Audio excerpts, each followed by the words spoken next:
दोस्तों, एक लड़की जिसकी उम्र 15 साल की होती है, वो रोजाना अपने घर से स्कूल के तरफ जाती थी। तो रास्ते में उसे एक लड़का बार बार परेशान किया करता था। वो हमेशा मौके की तलाश करता था ताकि उस लड़की के साथ संबंध बना सके, लेकिन उसे कभी भी मौका नहीं मिलता। आखिरकार दोस्तों, उसे एक दिन मौका मिल ही जाता है। तो वो उस लड़की को लेकर एक बगल के खाली कमरे में चला जाता है और वहां पे उसके साथ जोरदार तरीके से संबंध बनाने लगता है। वो लड़की चीखती चिल्लाती है, मगर वो लड़का फिर भी नहीं छोड़ता और साथ ही साथ उसकी एक वीडियो बना लेता है जिससे वो हमेशा उसे ब्लैकमेल करता था।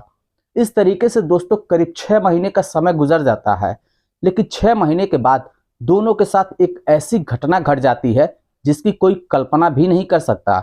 जी हाँ दोस्तों, जब आप लोग सुनेंगे तो शायद आप लोगों को बहुत हैरानी होगी। तो आइए जानते हैं पूरी घटना इस वीडियो में। लेकिन वीडियो में आगे बढ़ने से पहले बस वही छोटी सी रिक्वेस्ट, वीडियो को लाइक नहीं किया तो वीडियो को लाइक कर दीजिए, चैनल को सब्सक्राइब नहीं किया तो सब्सक्राइब कर दीजिए, जिससे मेरा हौसला बढ़ता रहे। दोस्तों, ये सच्ची घटना मध्य प्रदेश के एक छोटे से गांव की है। उस गांव में एक परिवार होता है। उस परिवार में एक लड़की होती है जिसका नाम निक्की होता है। निक्की अपने माता पिता की बहुत ही चहेती होती है। निक्की कक्षा 8 में पढ़ रही होती है। उसकी उम्र केवल 15 साल की होती है।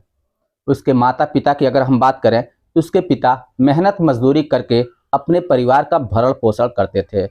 उसकी माता एक हाउसवाइफ होती हैं जो केवल घर गृहस्थी संभालती हैं। निक्की पढ़ने लिखने में काफ़ी ज़्यादा होशियार होती है। वो मन लगाकर पढ़ाई करती है। इसी वजह से उसका हर एक सब्जेक्ट में अच्छा नंबर आया करता था। निक्की बहुत ही समझदार होती है। वो हर एक काम को बहुत ही आसानी और बहुत ही सरलता से कर लिया करते थे। निक्की पढ़ लिखकर एक बड़ा अफसर बनना चाहती थी, इसीलिए वो मेहनत से दिल लगाकर पढ़ाई किया करते थे। निक्की जब भी स्कूल जाया करती थी तो रास्ते में एक लड़का जिसका नाम विशाल होता है, उसकी उम्र 22 साल की होती है, आते जाते इससे हमेशा छेड़छाड़ किया करता था, हमेशा बदतमीजियां किया करता था। लेकिन निक्की इसका कोई भी जवाब नहीं देती। वो सीधे सिर झुकाए अपने स्कूल जाती थी और स्कूल से अपने घर आ जाया करती थी। वो इस बात का जिक्र अपने माता पिता से भी नहीं करती थी, क्योंकि सोचती थी कि कहीं उसके माता पिता की बहुत बदनामी हो जाएगी। इस वजह से वो अपने माता पिता से कुछ भी बात नहीं कहती थी। डेली स्कूल जाना, स्कूल से घर आना, यही उसका रूटीन होता है। उधर विशाल हर रोज इसे परेशान किया करता था। वो इसी के गांव का होता है, तो इस वजह से निक्की कुछ उससे कह भी नहीं पाती। लेकिन विशाल मौके की तलाश कर रहा था। विशाल सोचता था कि कब मुझे मौका मिले, मैं इसके साथ संबंध बना सकूं, लेकिन उसे कभी भी इस तरह का कोई मौका नहीं मिलता था। आखिरकार एक दिन वो मौका उसे मिल ही जाता है। उधर निक्की स्कूल से घर आ रही थी। इधर विशाल रास्ते में बैठा हुआ दारू पी रहा था और अपने मोबाइल में अश्लील वीडियो देख रहा था। वो वीडियो देखते देखते उत्तेजित हो जाता है। वो सोचता है कि कब निक्की आ जाए और आज उससे मौके का फायदा उठा ही लूं। तब तक निक्की भी वहां पे पहुंच जाती है। विशाल देखता है कि इधर उधर कोई भी नहीं है, तो वो सोचता है इससे अच्छा मौका नहीं मिलने वाला। वो तुरंत निक्की को पकड़ लेता है। निक्की छुड़ाने का बहुत प्रयास करती है, लेकिन विशाल उसे नहीं छोड़ता। पास ही में एक खाली घर होता है, वहां पे कोई रहता नहीं था। निक्की को जबरदस्ती करके वहां पे लेकर जाता है और ले जाने के बाद कमरे को बंद कर देता है। फिर अपने मोबाइल को रिकॉर्डिंग ऑन करके एक कोने में रख देता है और निक्की के साथ जबरदस्ती करना शुरू कर देता है। निक्की अपने आप को छुड़ाने की बहुत प्रयास कर रही थी, लेकिन विशाल छोड़ने का नाम ही नहीं ले रहा था। निक्की चिल्ला रही थी, लेकिन कोई उसकी आवाज दूर दूर तक सुनने वाला नहीं था, क्योंकि चारों तरफ सन्नाटा छाया हुआ था। आखिरकार विशाल जो चाहता है उसके साथ वो कर ही लेता है। विशाल निक्की के साथ संबंध बनाना शुरू कर देता है।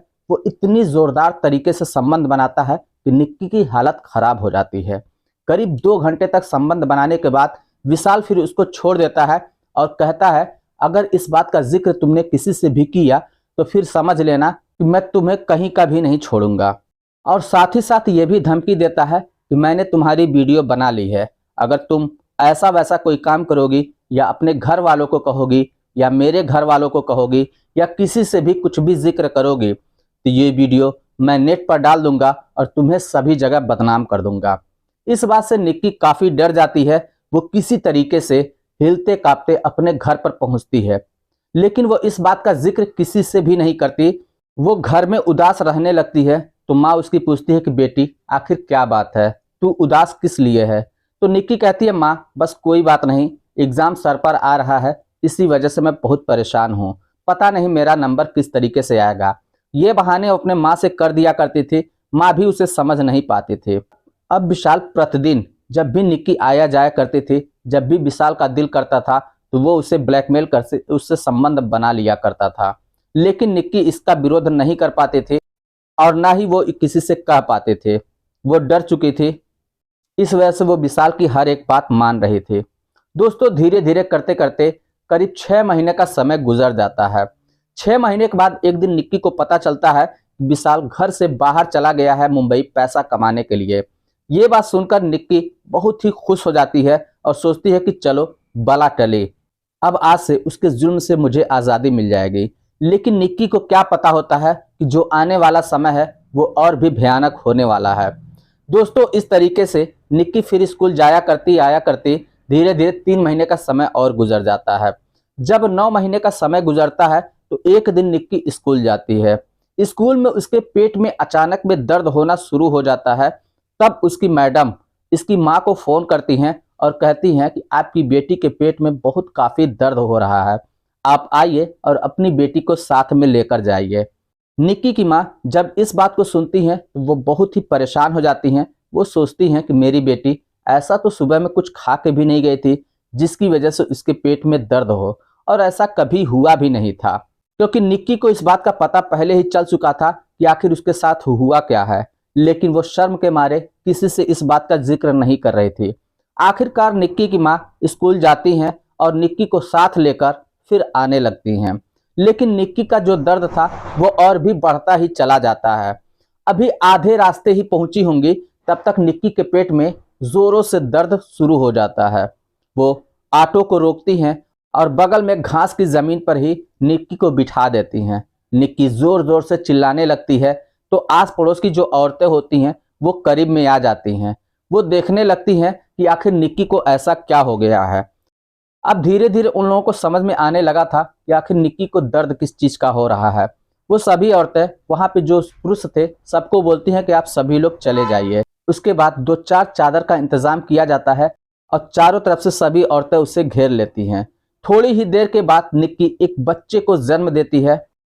जब सभी औरतें इस बात को देखती हैं तो वो बहुत ही हैरान परेशान हो जाती हैं। जब निक्की की माँ देखती है उनके पैरों तले से जमीन खिसक जाती है। वो हैरान हो जाती हैं, उनकी आंखें फटी की फटी रह जाती हैं। वो सोचने लगती हैं कि आखिर मेरी बेटी के साथ ऐसा क्या हुआ था जो ये हो गया, और करने वाला व्यक्ति कौन है। दोस्तों कम उम्र में बच्चा जन्म होने की वजह से निक्की की हालत खराब हो चुकी थी। उसे आनन फानन में हॉस्पिटल में पहुंचाया जाता है जहां पे उसका इलाज चल रहा होता है। इधर गांव की ही एक औरत पुलिस को खबर दे देती है। पुलिस वहां पे पहुंचती है। पहुंचने के बाद वो डॉक्टर से कहती है कि डॉक्टर साहब मुझे निक्की का बयान लेना है। लेकिन डॉक्टर साहब कहते हैं कि अभी निक्की की हालत ऐसी नहीं है कि उसका बयान लिया जा सके, आप लोग थोड़ा इंतजार करिए, तब तक ना हो इसके परिजनों से बात करिए। पुलिस वापस आ जाती है और निक्की के माता पिता से बातचीत करने लगती है। लेकिन उसके माता पिता से कुछ भी पता नहीं चलता। उसके माता पिता कहते हैं कि मुझे इस बारे में कोई भी जानकारी नहीं है, इसके बारे में कुछ भी अगर बता सकती है तो वो निक्की ही बता सकती है। फिलहाल इंतजार करने के सिवा कोई और रास्ता नहीं होता है। करीब 2 घंटे के बाद निक्की की जब स्थिति संभलती है तो डॉक्टर पुलिस से कहते हैं कि अब आप इसका बयान ले सकते हैं। पुलिस निक्की के पास जाती है और साथ ही साथ निक्की को माँ को भी लेकर जाती है। पुलिस अब निक्की का बयान लेती है लेकिन निक्की कुछ भी बताती नहीं है।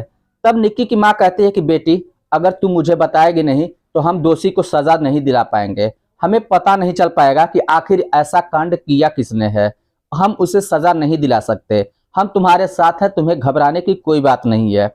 अब निक्की जब ये बात सुनती है तो उसको कुछ हिम्मत बढ़ती है और पुलिस को वो सारी सच्चाई बता देती है।